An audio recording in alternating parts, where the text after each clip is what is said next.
Hello everyone, welcome to my YouTube channel Being a Best Teacher. So in this video we are going to discuss CRSU MCQ question paper of 2020 and this is the particular subject your assessment for learning of second year. तो second year का assessment for learning subject का ये question paper है CRSU University का।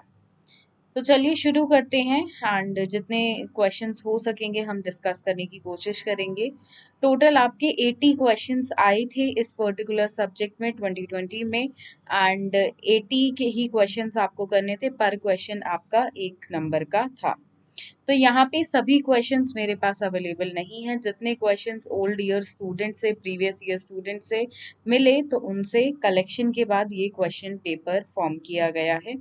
तो शुरू करते हैं क्वेश्चन नंबर 1 से। Which assessment is carried out at the end of a course or project? कौन सा असेसमेंट साल के आखिरी में लिया जाता है वो आपको बताना है। Which assessment is carried out at the end of a course? Sorry, not साल के आखिरी में, कोर्स के आखिरी में। साथ में हम डिस्कस करेंगे कि साल के आखिरी में भी जो लिया जाता है उसको क्या कहते हैं।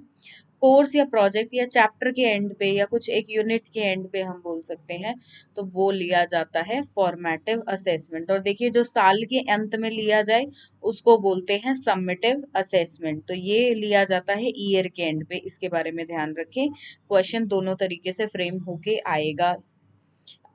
अगला डिस्कस करते हैं question number 2। Which type of test will be used for testing pronunciation, speed and accuracy? Which type of test will be used for testing pronunciation, speed and accuracy? तीन चीजें टेस्ट करनी है, pronunciation, speed और accuracy। तो उसके लिए क्या नीति अपनाई जाएगी? जो भी सही उत्तर आपको लगता है कमेंट बॉक्स में जरूर लिखें। और करेक्ट आंसर है यहाँ पर ओरल टेस्ट। ओरल टेस्ट से आप बच्चे की प्रोनाउंसिएशन, उसकी स्पीड और कितनी एक्यूरेसी है वो आप चेक कर सकते हो ओरल टेस्ट के जरिए।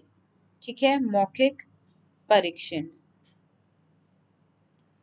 Question number 3। Observation technique is used for evaluating. देखिए ऑब्जर्वेशन टेक्निक के बारे में अगर आपने नहीं पढ़ा है तो जरूर पढ़ें। तो ये तकनीक जो है किस मूल्यांकन के लिए आवश्यक है? Cognitive objective, psychomotor objectives, affective objectives, इन तीनों में से कौन सा, वो आपको बताना है। कॉग्निटिव कौन से होते हैं आपके? संज्ञानात्मक। साइकोमोटर होते हैं क्रियात्मक आपके, जिनमें देखिए आप बेसिकली मोटर का हम बोलते हैं फिजिकल एक्टिविटीज का यूज हो। एंड अफेक्टिव होते हैं प्रभावी उद्देश्य। तो इन तीनों में से कौन से यूज होते हैं? तो सभी होते हैं। That is why answer for all of the above is correct here, right. Next is question number 4. Which of the following is our misconceptions about open book exam?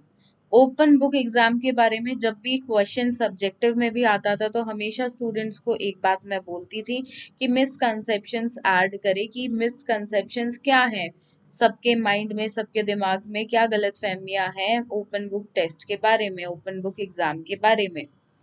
कि पहला यहाँ पे ऑप्शंस है, you don't need to study, कि open book exam में आपको पढ़ना नहीं पड़ेगा। You can just copy straight from the book, आप सीधे सीधे कॉपी कर सकते हैं बुक से। या दे आर ब्रीज, कि ये बस एक आई गई बात है और कुछ नहीं है। तो देखिए ये सभी मिसकंसेप्शंस हैं। That is why option 4 is the correct answer. Coming to question number 5. A graph constructed by using lines to join the midpoints of each interval or bin. The heights of the midpoint represents the frequencies. तो इसको हम क्या बोलेंगे? कौन सा graph है? Polygon है, frequency polygon है, हिस्टोग्राम है या पाई चार्ट है? That you have to tell. And इस टाइप के क्वेश्चंस इस एग्जाम में काफ़ी थे। यूनिट 4 से बहुत सिलेबस था। अगर हम कंपेयर करें फर्स्ट सेकंड और थर्ड यूनिट, तो इनसे बहुत कम आया था, ये एक पेपर की ग्लिच भी थी। और फोर्थ यूनिट से आपका बहुत सारा सिलेबस था, तो यहाँ पे स्टूडेंट्स निराश भी थे इस बात से कि यूनिट 4 से बहुत सिलेबस आ गया है, जो कि इस सब्जेक्ट में डिफिकल्ट यूनिट मानी जाती है स्टूडेंट्स के द्वारा। ऑल्दो इतनी है नहीं, बट बाकी तीनों यूनिट से कंपेयर करें तो फोर्थ यूनिट में थोड़ा सा मैथमेटिकल है आपकी, तो स्टूडेंट्स को अक्सर ये थोड़ी सी डिफिकल्ट लगती है। So the correct answer here is frequency polygon, right? Coming to question number 6. A graph of eruption variable shows the frequency proportion of eruption whose duration are less than or equal to given level is. उसको हम क्या बोलेंगे? Frequency graph बोलेंगे, cumulative frequency बोलेंगे, graph polygon बोलेंगे, या हम both 2 and 3 बोलेंगे कि क्यूमुलेटिव फ्रीक्वेंसी और ग्राफ दोनों है। जब तक आप पढ़ेंगे नहीं इन सबको कि फ्रीक्वेंसी ग्राफ क्या होता है, क्यूमुलेटिव फ्रीक्वेंसी क्या होती है, ग्राफ पॉलीगन क्या होता है, इस तरह के आंसर्स अटेंड करना बहुत डिफिकल्ट है। सो आई विल सजेस्ट यू कि आप जरूर करें, एक बार इनकी थ्योरी जरूर देखें, क्योंकि एक बार आपका सब्जेक्टिव पे कमांड होगा तो एमसीक्यू क्वेश्चंस करना is very easy. And the correct answer here is both 2 and 3, option 4, cumulative frequency and graph polygon both. Now coming to question number 7, which graph is a chart or graph that presents categorical data and rectangular bars with heights or lengths proportional to the values that they represent? That you have to tell. अधिकतर question इसमें से सभी ई book से हैं। E books अगर आप MCQ की तैयारी कर रहे हैं तो ई बुक्स जरूर लें, एंड मैक्सिमम पेपर आपको वहीं से मिलेगा। And the correct answer is option 1, bar graph, right? Coming to question number 8, the use of technology to enhance learning process is called dash in education. जब हम technology का use करके पढ़ाते हैं, लर्निंग प्रोसेस में हम टेक्नोलॉजी को use करते हैं, तो हम उसे क्या बोलते हैं?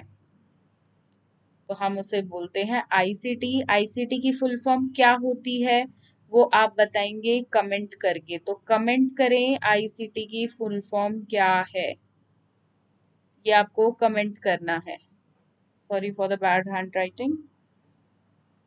Coming to question number 9, instrument used for measuring a sample, a behavior is, जब हम behavior को measure करते हैं, behavior का sample basically, तो उसको हम क्या बोलते हैं? टेस्ट, मेजरमेंट, असेसमेंट या evaluation? And the correct answer is test. अब देखिए यहाँ पे इन चारों के बीच का डिफरेंस भी जरूर करें, ये हमेशा सब्जेक्टिव एग्जाम्स में एक इम्पॉर्टेंट क्वेश्चन था कि इनकी में से किसी भी 2 या 3 पे डिफरेंस जरूर आता था, तो ये आप लगा ले इस पे स्टार, ये डिफरेंस आपको जरूर करना है। Then question number 10, dash assessment is a form of questioning which has a single correct answer. तो हम किस तरह के क्वेश्चन कर रहे हैं और 2020 में किस तरह से आपका पेपर हुआ था? तो वो हुआ था ऑब्जेक्टिव टाइप, जिसमें एक ही सही आंसर होता है। सही बात? That is why option 1 is answer here. Coming to question number 11, which of the following is not a tool of evaluation? इनमें से कौन सा एक evaluation का tool नहीं है? ऑब्जर्वेशन करके हम बच्चे को मूल्यांकन मतलब करते हैं कहीं ना कहीं, बिल्कुल होता है। बिहेवियर के लिए, प्रैक्टिकल के लिए हमेशा ऑब्जर्व करना पड़ता है एक टीचर को बच्चे को। देन इंटरव्यू के थ्रू भी होता है, रेटिंग स्केल के थ्रू भी होता है, लेकिन रिपोर्ट कार्ड में इन सबसे क्या ऑब्जर्व हमने किया है, इन सबसे क्या नतीजे निकल कर आए हैं, वो लिखा होता है, ना कि ये एक तरह का टूल है। ठीक है, तो आंसर इज दिस, ये आपका हो गया answer 4। Then question number 12, written examination is also known as, तो रिटन एग्जामिनेशन को हम और क्या बोलते हैं? Multiple choice question test, paper pencil या पेपर पेन टेस्ट, और ऑरल टेस्ट, या फिर ऑल ऑफ देम। तो हम इसको बोलते हैं very easy question paper pencil test है, जिसमें आपको लिख कर देना है। इसका दूसरा नाम है, ये हम सब ने स्कूल में ऑब्वियसली इसको यूज किया है कभी ना कभी। Question number 13, ICT stands for, इसका मैंने आपको बोला था आप कमेंट में लिख के आंसर बताएंगे। तो बहुत इजी क्वेश्चन है, तो इस क्वेश्चन को मैं छोड़ देती हूँ आप सभी के लिए, तो आप इसका कमेंट बॉक्स में लिख के आंसर बताएंगे। Question number 13 very easy. Question number 14 is statistics helps in, statistics हमें क्या हेल्प करता है वो आपको बताना है। Education as it helps in collection of data, presentation and analysis of data, interpreting data, या all of them। तो 1 2 3 तीनों चीजों में हेल्प करता है, that is why option 4 is answer here, right.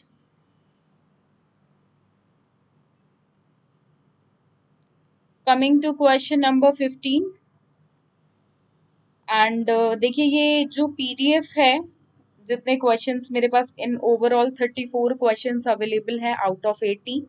I will try कि सभी क्वेश्चंस आपको मैं करा दूं एंड कहीं ना कहीं से अरेंज हो जाएं, बिकॉज ऑनलाइन एग्जाम था और स्टूडेंट्स को स्क्रीनशॉट वगैरह लेना अलाउड नहीं था, but some of the students somehow took some questions, किसी ने नोट डाउन कर लिए या किसी ने पिक्चर क्लिक कर ली, तो कुछ ना कुछ किया था, तो वहीं से ये क्वेश्चंस आई हैं। ऑल्दो आई डोंट से कि आप कभी ऐसा करो, बिकॉज इससे चीटिंग केस बनने के चांसेस ज़्यादा हो जाते हैं, तो आप ऐसा ना करें।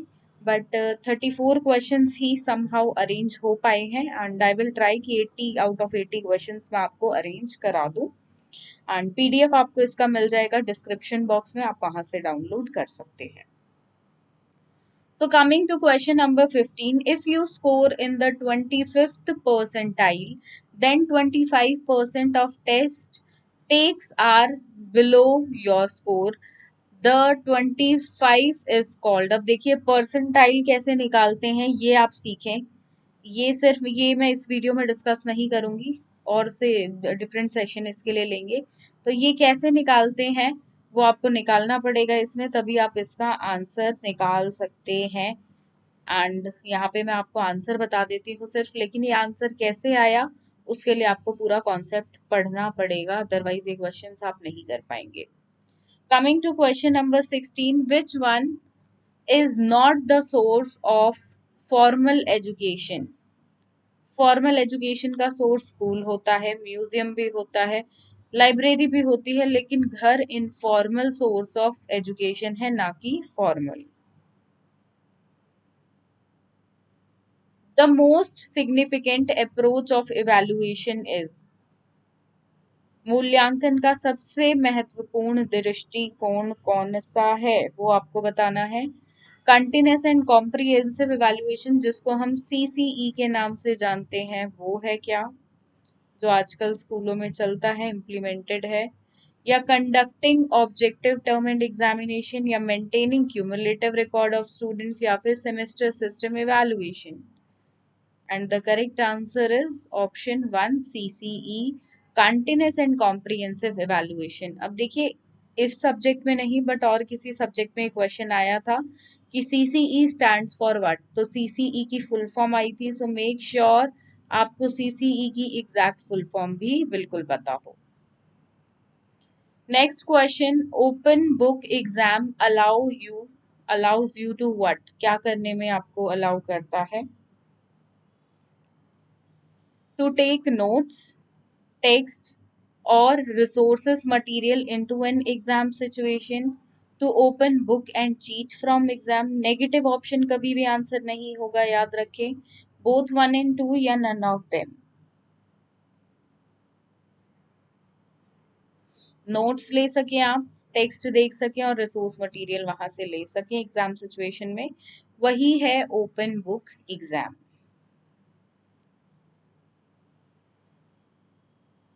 Coming to question number 19, the educational statistics includes the following statistical tools. कौन कौन से statistical tools included होते हैं educational statistics में, वो आपको बताना है. Collection of data, organization of data, presentation of data, या all of them. And very easy answer, all of them, क्योंकि collection होगा डाटा का तभी उसको organize किया जा सकेगा, collection और organize होगा तभी present किया जा सकता है. Very easy. Now coming to question number 20, assessment for learning क्या है, क्या करता है assessment for learning. बिल्कुल सब्जेक्ट से जुड़ा हुआ क्वेश्चन, एंड इस तरह के क्वेश्चन इम्पॉर्टेंट है जो सब्जेक्ट से जुड़े हैं, डायरेक्टली बिल्कुल जुड़े हैं जो सब्जेक्ट से, तो ये ऐसे क्वेश्चंस देखने को आपको बिल्कुल मिलेंगे. And the correct answer is fosters motivation, right. बाकी ऑप्शंस भी देख लेते हैं.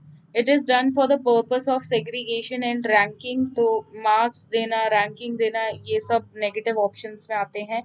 Emphasize the overall importance of grades की इम्पोर्टेंस को बढ़ावा दिया जा सके, नेगेटिव ऑप्शन नहीं हो सकता. इट इज एक्सक्लूसिव एंड पर सी असेसमेंट एक्टिविटीज, एक तो इसकी लैंग्वेज ही सही नहीं है क्वेश्चन की, एंड एग्जैक्टली ये बोल क्या रहा है वही समझ नहीं आ रहा, तो ये तो ऑप्शन है ही नहीं. Coming to next question, question number 21. All of the following promote assessment as learning except what? Testing students as frequently as possible, telling students to take internal feedback, generating a safe environment for students to take chances, tell students to reflect on the topic taught. इनमें से कौन सा learning को promote करता है, assessment को promote करता है एज लर्निंग? मतलब एक नेगेटिव ऑप्शन आपको निकाल के लाना है इनमें से, जो आंसर हो ही नहीं सकता है negative option.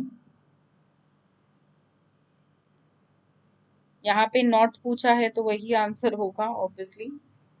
And the correct answer is option 1, testing students as frequently as possible, कि बच्चों का मूल्यांकन बहुत जल्दी जल्दी किया जाए, नहीं, गलत.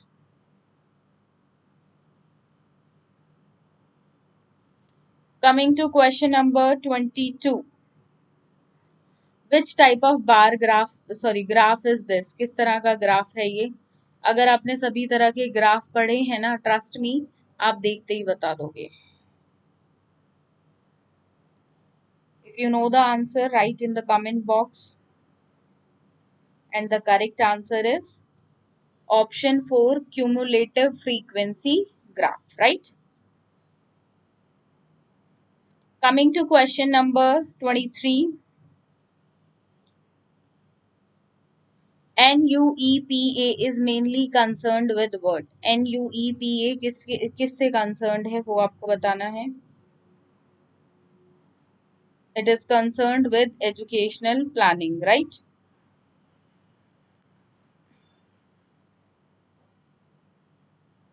देखिए, इस सब्जेक्ट का जो क्वेश्चन पेपर था वो बहुत टफ आया था.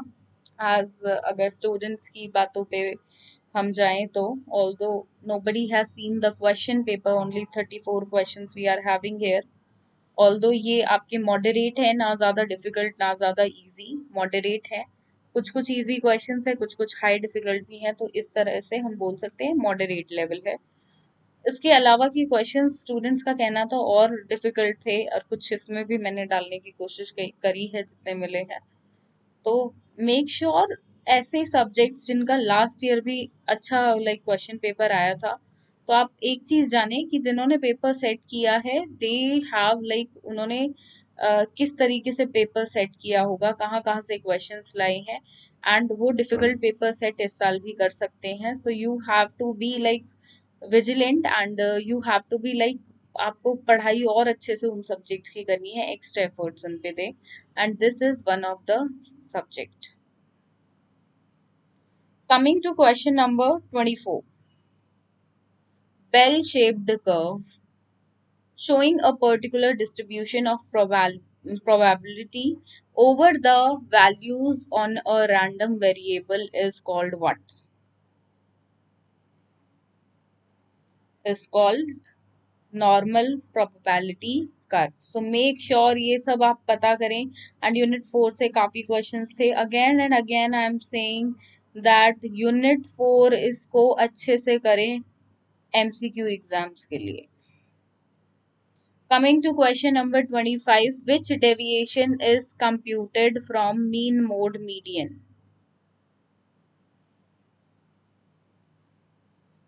Again, easy question. Mean deviation. Correct answer. कुछ क्वेश्चंस लाइक आपको डेफिनेशंस एंड उनके बारे में जानना पड़ेगा, मैथमेटिक्स से रिलेटेड हैं, यूनिट 4 वहीं से क्वेश्चंस है, तो उनको एक वीडियो में हम एक्सप्लेन ऐसे नहीं कर सकते हैं, उनके लिए अलग से लेक्चर्स ऑर्गेनाइज करने पड़ते हैं. सो मेक श्योर वो सब चीजें आप करें. Although I will also try कि इसकी आपकी इस सब्जेक्ट की क्लासेस बहुत जल्द स्टार्ट हो जाएं एंड एग्जाम से पहले हम कोर्स कवर कर लें. So answer the question is find the median of the sets of two numbers. Median ढूंढना है. So you can take your time and answer it. And the correct answer is option 4, 5.5. Number which occurs most frequently in a set of numbers.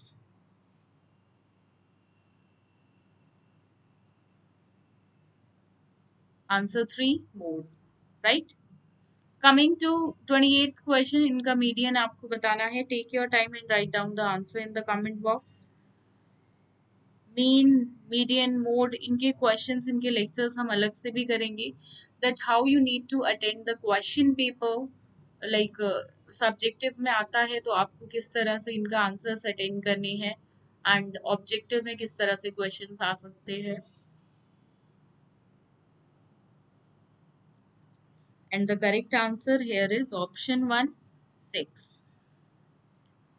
Coming to question number 29, essay type test are. essay type test क्या होते हैं?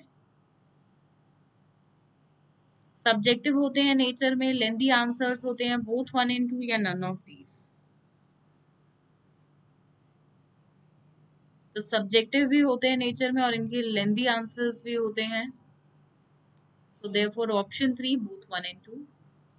Okay, question number 30, formative assessment includes case studies, field work, group projects या all of the above. Correct answer, all of the above. Coming to question number 31, तो आपको इस फॉर्मूले से value of n is the number of values in the set of data. It is the formula of calculating. तो ये formula किस चीज को कैलकुलेट करने का है बताइए. एंड अप्लाई करने को भी आ सकता है, वाइस वर्सा भी ये क्वेश्चन बिल्कुल पूछा जा सकता है. Correct answer is for the median. If you know how to calculate a median, how to take it out, then you must be knowing the answer of this question as well. E-learning stands for, इसकी full form बतानी है आपको. E-learning is electronic learning which we are doing right now.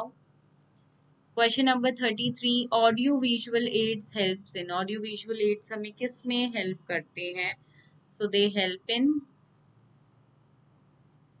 playful, intelligent, not हमें, aids helps dash students in the class. तो कैसे students को help करते हैं? So it helps slow learners in class, right? Coming to last question, question number 34, NCF 2005, why was it required? क्यों requirement थी इसकी? To modernize education को modernize करने के लिए, to make the exams flexible and easy. कोई भी education policy exams के लिए तो बिल्कुल नहीं आती है. या to change education according to children. All of them हो नहीं सकता क्योंकि ऑप्शन 2 यहाँ से चला गया है, तो ये भी आंसर नहीं हो सकता. अब एजुकेशन को मॉडर्नाइज करने के लिए सिर्फ एक लाइक पॉलिसी या फ्रेमवर्क नहीं आ सकता है। पॉलिसी तो फिर भी चलिए छोड़ते हैं एक बार को, framework is a very big thing, ये तो बिल्कुल नहीं। तो एजुकेशन को बच्चों के अकॉर्डिंग बनाने के लिए ये है आपका एक पॉजिटिव ऑप्शन, और पॉजिटिव ऑप्शन हमेशा आंसर होते हैं। ये मैं हमेशा से आपको एक ट्रिक बताती आई हूँ, तो वही है। तो आपका आंसर हुआ यहाँ पे option, sorry not this one, option 3, right? Option 3 is your correct answer. So these were the 34 questions that I was having like of this subject. आप सभी की डिमांड्स थी कि CRSU का क्वेश्चन पेपर लाया जाए, ऑल्दो उसको उसका कोई सोर्स नहीं है वो क्वेश्चन पेपर कहीं से मिले। सो जितने क्वेश्चंस मेरे पास थे एंड उतने मैंने आपको प्रोवाइड करा दिए हैं। इसके अलावा भी क्वेश्चंस मिलते हैं तो शॉर्ट शॉर्ट वीडियोस हम उनकी भी बिल्कुल रख लेंगे पार्ट्स में। तो this is basically the part 1 we can say. अगर पार्ट 2 मिलते हैं क्वेश्चंस तो हम डेफिनेटली वो भी डिस्कस करेंगे। आप डाउनलोड कर सकते हैं PDF डिस्क्रिप्शन बॉक्स से। और आज की ये वीडियो आपको कैसी लगी वो कमेंट बॉक्स में लिख के ज़रूर बताएं, और साथ में बाकी सब्जेक्ट्स की भी videos do check it out on our channel. Thank you.